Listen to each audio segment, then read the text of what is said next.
পুজো মানেই তো আমরা জানি প্রেম। প্রচুর প্রপোজালস পেয়েছিলাম। আমি যখন সেন্ট্রাল ক্যালকাটায় থাকতাম, যখন আমি অভিনয় করা শুরু করিনি, সেই সময় যখন মণ্ডপে মণ্ডপে ঠাকুর দেখতে যেতাম, অনেক দিন আগে একটা মানে চিরকুট পেয়েছিলাম, এটা আমার মাথায় এসে পড়েছিল। তো আমি ইমিডিয়েটলি খুলে দেখলাম একটা নাম্বার লেখা, and please contact me kind of. আর অনেক ছোট্ট ছোট্ট ছোট্ট ছোট্ট ঘটনা, সেটা হচ্ছে খুব সুন্দর মেমোরিজের একটা, আমি বলতে পারি একটা মালা তৈরি করে। আমরা অনেক সময় যদি স্মৃতি মানে আমরা যদি পিছন ফিরে তাকাই, তখন মজা লাগে, হাসি পায়, আনন্দও হয়, আবার কখনো কখনো অনেক সময় মিসও করি হয়তো।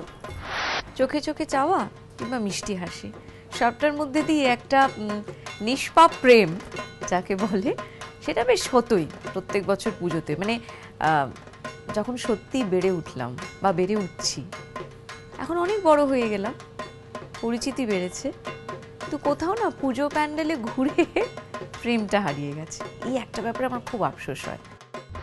পুজোর প্রেম মানে অনেক কিছু, পাড়ার প্যান্ডেলে বসে ঘন্টার পর ঘন্টা আড্ডা দেওয়া। আমাদের ছোটোবেলায় আমরা অত ক্যাসেট ছিল না, খুব কম ক্যাসেট পেতাম। পুজোর সময় ওই প্যান্ডেলে কি গান বাজছে, তার সঙ্গে কি ওই ছেলেটা পাড়ার ছেলেটা কি তাকাচ্ছে না, এইসব নিয়ে চলতো পুজোর প্রেম। না, পুজো বার্ষিকী প্রেমটা হয়নি কোনোদিন। ছোটবেলা প্রেম করেছি ডেফিনেটলি, ভালো লেগেছে প্রচুর মহিলাকে ডেফিনেটলি, কিন্তু প্রেম হয়নি পুজোর সময় অ্যাজ সাচ। মানে হয় না পুজো বার্ষিকী, এই পুজোটা প্রেম হলো, আবার কেটে গেল, পরে পুজো হলো, ওরকম হয়নি। কিছু মেয়ে হয়তো আমার পছন্দ হয়েছে, তারা এসে আলাপ ফালাপ করেছে, প্রেম নিবেদন করেনি। পুজো সমস্ত কিছু নতুন নতুন নিয়ে আসে, তো ফলে পুজোয় চাই নতুন প্রেম, এরকম একটা স্লোগান আমাদের ছোটবেলা সবসময় থাকতো। নতুন নতুন মেয়েকে ভালো লাগতো, তাদের সাথে ঠাকুর দেখতে বেরোতাম, এবং যদি সারা রাত জেগে ঠাকুর দেখার প্ল্যান হতো তাহলে তো কথাই নেই কোনো। কিন্তু মুশকিল হচ্ছে যে ঠাকুর দেখতে তো আমি একা বেরোতাম না, আমার সঙ্গে বাকি বন্ধুরাও বেরোতো। ফলে ষষ্ঠী সপ্তমীতে যে প্রেমের জন্ম হলো, ওই দশমীর বিসর্জনের সঙ্গে সঙ্গে সে প্রেমও বিসর্জন হয়ে যেত। একটা সুবিধা ছিল তাতে, তার কারণ তাহলে পরের বছর আবার একটা নতুন প্রেম। পুজোর প্রেম তো অনেক রকম হয়, মানে প্যান্ডেলের প্রেম, তারপরে প্যান্ডেল মানে দুপুরের খাওয়া দাওয়ার প্রেম, সন্ধেবেলা ঘোরার প্রেম, অনেক রকম হতো। তো সেইটার মধ্যে ভাগাভাগি ছিল আর কি, কখন প্রেমটা কিভাবে হচ্ছে। তো পুজোর সময় এরকম ছোটোখাটো দুষ্টুমি তো সবাই করেছে, না আমার মনে হয় যে সেটা খুব হেলদি এবং সেটা হওয়াই উচিত, সেটাই স্বাভাবিক, সেটাই সনাতন চিরন্তন। পুজোর সময় কেউ যদি আমার প্রেমে পড়ে থাকে, সে অবশ্য কোনোদিন এসে আমাকে বলেনি, তাই আমি ঠিক জানি না। আলাদাভাবে পুজোর সময় কাউকে দেখে প্রেমে পড়িনি, কিন্তু সারা বছরই প্রেমটা করি, কিন্তু অবভিয়াসলি পুজোটা একটু স্পেশাল হয়ে ওঠে।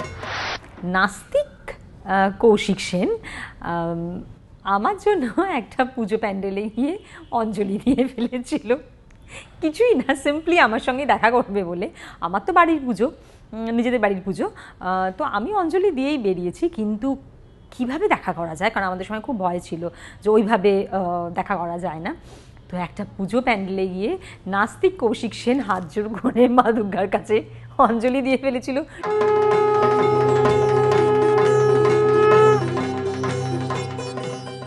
নিবেদন করছে কেন্ট আরো। কেন্ট দেতা है सबसे शुद्ध पानी, पावर्ड बाय पॉलीकैप। सेफ থাকুন, সেভ করুন। সহযোগী নিবেদক এলিট, পায় পায় আনন্দ। Nature pure refined rice brand oil, আপনার হার্টের সত্যিকারের বন্ধু। টপস টমেটো কেচাপ, ইন্ডিয়ার international taste. Muffy T-shirts, the high class for you polo T-shirts, Bajaj Almond Drops hair oil, বাদামের পুষ্টি যেখানে, পছন্দের স্টাইল সেখানে, এবং শালিমার শেফ গুঁড়ো মশলা।